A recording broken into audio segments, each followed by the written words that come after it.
আজি চতুৰ্থ দিনৰ অংগনবাড়ী কৰ্মী সহায়িকা সংস্থাৰ তেওঁলোকে যি অসহযোগ আন্দোলন সেই আন্দোলন চলাই থকা পৰিলক্ষিত হৈছে আৰু আমি উপস্থিত হৈছো গোৱালপাৰা জিলাৰ যি জলেশ্বৰ আছে জলেশ্বৰ সংহত শিশু প্ৰকল্প বিষয়া কাৰ্যালয়ৰ সন্মুখত তেওঁলোকে আন্দোলনৰ জৰিয়তে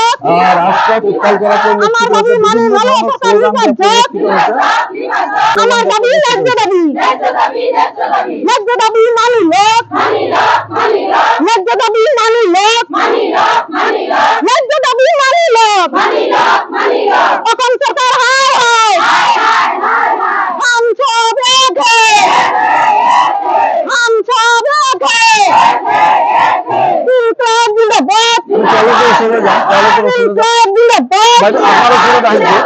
আপোনালোকে আসলে আমি দেখিছো কেইবাদিনৰ পৰা এই আন্দোলন অব্যাহত ৰাখিছে গতিকে চৰকাৰলৈ আপোনালোকে কি আহ্বান কি জনাব চৰকাৰক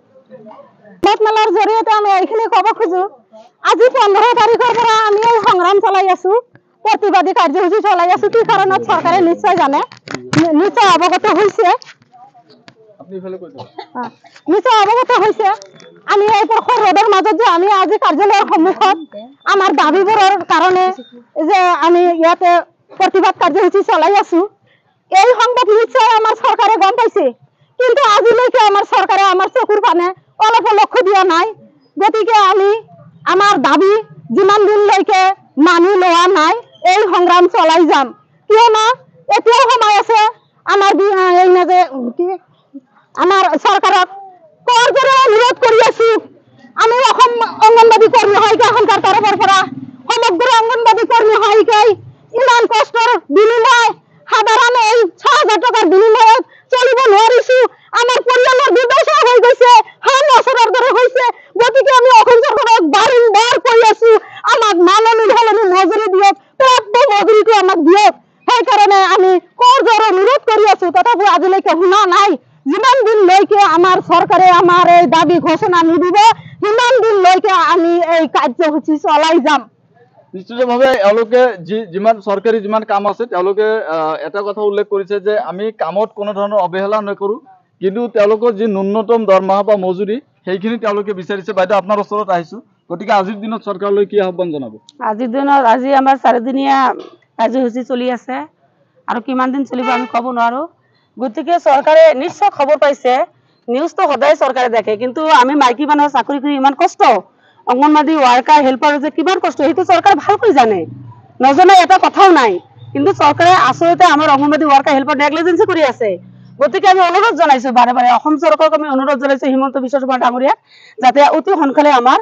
মাননি হলনি মজুৰি আদায় দিয়ক আৰু নহলে যদি মাননিয়ে দিয়ে তে সেইমতে দিলে হ'ব আমাক আৰু এটা কথা যে আজিৰ দিনত কিমান বস্তুৰ দাম বাঢ়িছে আমাৰ ল'ৰা ছোৱালীক ভালকৈ আমি পঢ়াব নোৱাৰা হৈছো प्राइवेट स्कूल দিব নোৱাৰা হৈছো বেলেগে দিয়ে আমি দিব নোৱাৰো কিন্তু অথচ বেলেগ স্কুলৰ মাস্টাৰ বিলাকে 1 লাখ 1.5 লাখ কৰি দৰমহা পায় 50,000 কৰি পায় আমি 6,000 আমি হিমন্ত বিশ্ব শৰ্মা ডাঙৰীয়াই জানে যে আমি ইমান কষ্ট কৰি আছো বিভিন্ন আঁচনিৰ কামবিলাক আমাৰ ইয়াত সোমাই দিয়ে আমি কামবিলাক কৰো আমি নকৰা নহয় কৰো ওপৰৰ পৰা আমাক ভয় দেখায় আমি ভয় কৰিয়ে কামবিলাক কৰো যে আমাৰ হিমন্ত বিশ্ব শৰ্মা নিশ্চয় 2023 সেপ্টেম্বৰ মাহত আমি আন্দোলন চলাইছিলো কিন্তু আমাৰ কথা এটা শুনা নাই ভাবিছিলো যে আওকাণ দিব আওকাণো দিয়া নাই গতিকে এইবাৰ 2024 পৰিল আমি খুব আশাৰে চাই আছিলো যে আমাৰ হিমন্ত বিশ্ব শৰ্মা বাজেটত আমাৰ নামখিনি ক'ব কিন্তু কোৱা নাই যিবিলাকক দৰমহা দিব নালাগে সেইবিলাকক দি আছে বহি বহি সিহঁতে খাই আমি অংগনবাড়ী ওয়ার্কার হেল্পাৰ বহি কাম নাখাওঁ আমি গ্ৰামত যাব লাগে আমাক নিৰক্ষৰতা সাৰ্ভে দেখাব লাগে আমাক ইসিসি মিটিং কৰিব লাগে আমাক শিবিৰ মিটিং কৰিব লাগে আমাৰ নাৰ্ছৰ লগত আমাৰ সংযোগ ৰাখিব লাগে বিভিন্ন ডিপাৰ্টমেন্টৰ গতিকে আমি কৰিম নকৰা নহয় আমি কৰিম কাম দিছে কৰিম কিন্তু আমাৰ চৰকাৰে অলপ আমাক চকুলৈ চালে আমি খুব আনন্দিত হমনত হই যেহেতু আমাৰ চৰকাৰে আমাৰ অংগনবাড়ী ওয়াৰ্কাৰ হেল্পাৰ এটা পৰিয়াল আমি ভাবো যে আমাৰ অভিভাবকে যদি আমাকে কেনেকৈ কম না আমি কেনেকৈ বাঁচিম ঘৰত গলে বাচ্চাই কয় এইটো দিয়া মা এইটো দিয়া আমি দিব নোৱাৰো বাহিৰত আহো আমি ক'ত যাম আমাৰ ৰাস্তা নাই গতিকে হিমন্ত বিশ্ব শৰ্মা ডাঙৰীয়াক মই অনুৰোধ জনাইছো অতি সোনকালে আমাক বাজেটত যাতে পাছ কৰি দিয়ে নিশ্চিতভাৱে তেওঁলোকে চৰকাৰলৈ এটা আহ্বান জনাইছে যে আপোনালোক আমাৰ অভিভাৱক আৰু আমি অৰ্থাৎ অংগনবাড়ী কৰ্মী আৰু সহায়িকাসকলে তেওঁলোকৰ সন্তানৰ দৰে গতিকে তেওঁলোকৰ সন্তানৰ যিসকল পঢ়া শুনা বা আচলতে সন্তানক মানুহ কৰিবলৈ যিখিনি প্ৰয়োজন, আজি তেওঁলোকে এই চাকৰি কৰি হয়তো ব্যৰ্থ হৈছে বা সেইখিনি তেওঁলোকে পূৰণ কৰিব পৰা নাই, যাৰ বাবে চৰকাৰলৈ তেওঁলোকে কাতৰ আহ্বান জনাইছে।